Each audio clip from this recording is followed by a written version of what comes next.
emas. Sobit otamga o'sha narsa kerak bo'lmagan o'sha paytda. Shunaqa. Assalomu alaykum, podkastimiz ishtirokchilari. Bugungi podkastimiz Uyg'oq fikr nomli psixologiya kafedrasi professor o'qituvchilari ishtirokidagi podkast. Ushbu podkastda psixologiya kafedrasining professori Avlayev Orif Umirovich, psixologiya kafedrasi kafedra mudiri dotsent Eshnayev Nortoy Jumayevich, psixologiya kafedrasi katta o'qituvchisi Yo'ldasheva Saodat Mamasaatov bilan psixologiya kafedrasi katta o'qituvchisi Mirzarahimova Gulnora Ikromova, psixologiya kafedrasi katta o'qituvchisi Rajabova Zuhra Mirzatullayevna, psixologiya kafedrasi katta o'qituvchisi Umarova Shohida ishtirok etishmoqda.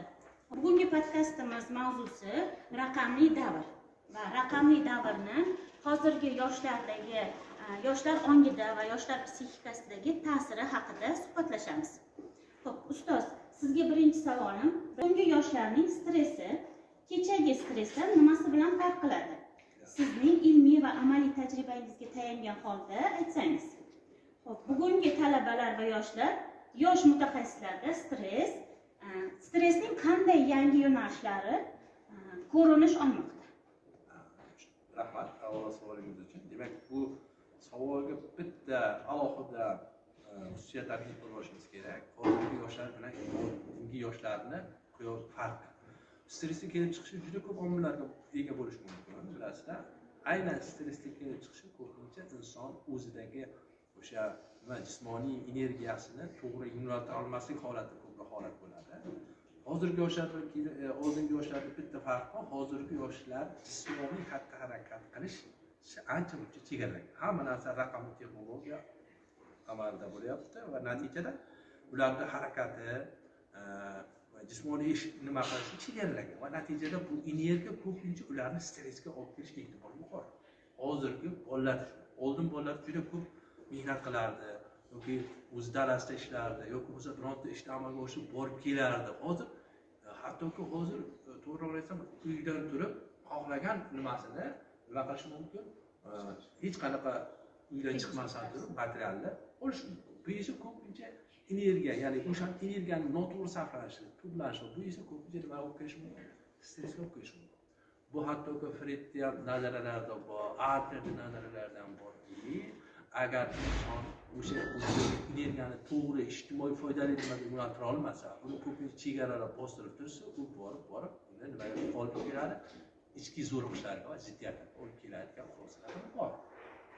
Endi hozirgi yoshlarda endi ko'rinishlari qanaqa? Stressdan ko'rinishlari. Bilasizlar, ko'pincha 2% samaradorlik 98% samaradorsiz degan narsa bor-da. Talabalar orasida. Nima degani? 2% samaradorlik 98% samarasiz.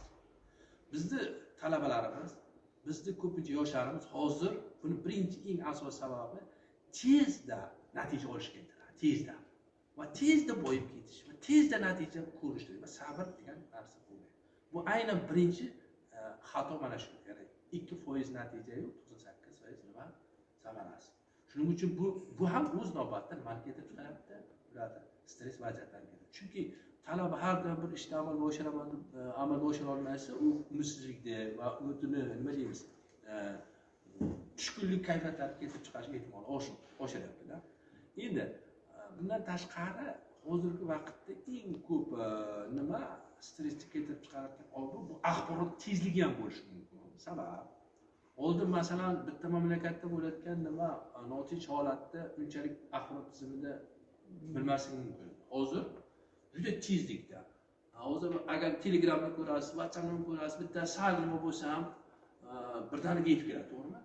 Bu bir tomonlama stressga olib keluvchi faktor. Ular o'sha ta'sirida tezda nima bo'lishi mumkin? Ularda ruhiy zarba bo'lishi mumkin.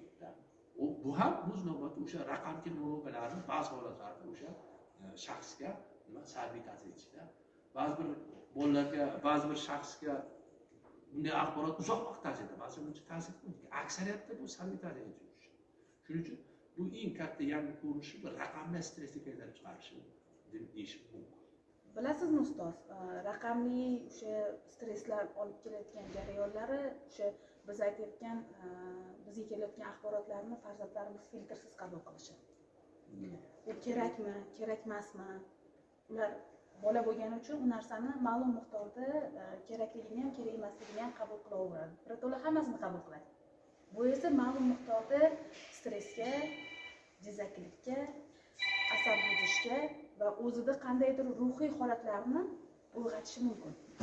Bu esa farzandlarimizni kelajagida ma'lum miqdorda tarbiyasiga bo'lgan, tarbiya jarayonida bo'lgan salbiy jihatlarni ham olib kelishi mumkin. Chunki farzandlarimiz hozirgi kunda tashqaridan kelayotgan informatsiyalarni borligicha qabul qilaversa, ularni filtrlamasa, bolada ochiqcha ma'lumotlarni qabul qilish holatlari juda ham ko'p bo'lib ketishi mumkin. Kelajak psixologi qanday bo'lishi kerak?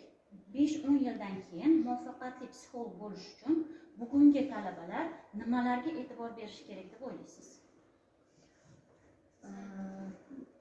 Hozirgi kunda albatta raqamli texnologiyalarga juda ham katta e'tibor berilyapti. Shu bilan birgalikda har bitta raqamli texnologiya bo'ladigan bo'lsa, uning ijobiy tomonlari ham, salbiy tomonlari ham bor.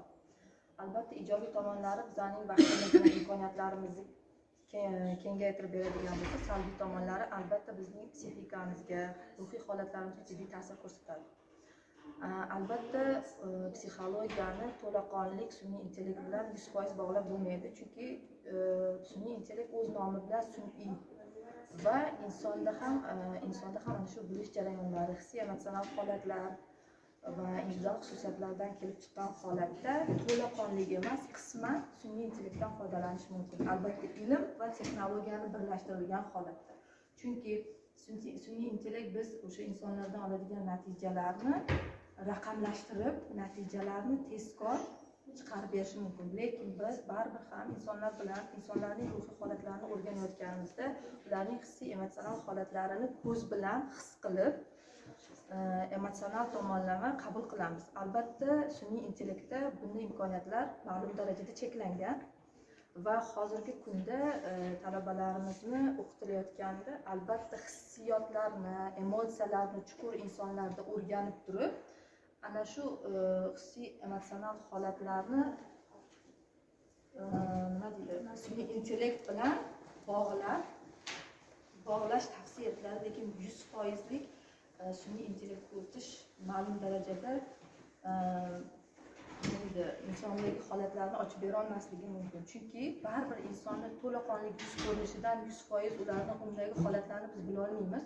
Sababi uning har bitta savolni berayotganimizda uning mimikasi, xatti-harakati, o'zini tutishi, ko'z qarashlaridagi, nigohlaridagi harakatlarni to'laqonli ma'lum darajada o'sha sun'iy intellektda aniqlab bo'lmaydi. Lekin biz o'sha narsalarni qog'ozda belgilab turib, ana shu belgilagan natijalarimizni sun'iy intellektga kirgizadigan bo'lsak, ana shu yozgan xatti-harakatlarimizni sun'iy intellekt kelajakda nima qilib berishi mumkin, umumlashtirib berishi mumkin.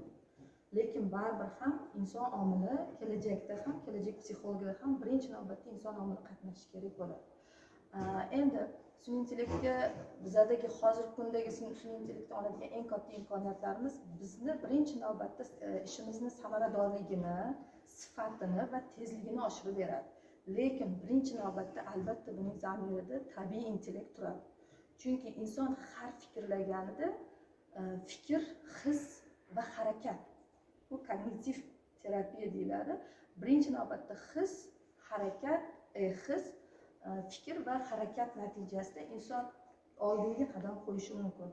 Insonda bitta fikr paydo bo'lgan va buni bir necha marta takrorlaganda insonda o'sha nerv hujayralar o'rtasida sinapslar aloqalar paydo bo'ladi va yangi neyron hujayralar paydo bo'ladi va insonda borib bu narsaning takrorlanishi insonning fikrlash darajasini kengayishi va yana ham ko'proq tafakkur qilish darajasini oshirib beradi. Ma'lum darajada mana shu narsalarni keyinchalik raqamlashtirish yaxshi foyda berishi mumkin. Shu suhbatdan kelib chiqqan narsani aytib o'tmoqchiman. Sun'iy intellektning masalan bitta salbiy tomoni yoshlar orasida oladigan bo'lsak, bu shaxslararo munosabatlarga juda katta ta'sir qiladi. Chunki inson hamma narsani faqat sun'iy intellektdan qidiradigan bo'lsa, kelajakda insonlar bilan munosabat qilmaydi. Albatta munosabat qilmagandan keyin uning bilish jarayonlari, boshqa hissiy emotsional holatlarga, munosabatlarda ham shaxslararo o'sha muloqotga ham juda katta ta'sir ko'rsatadi.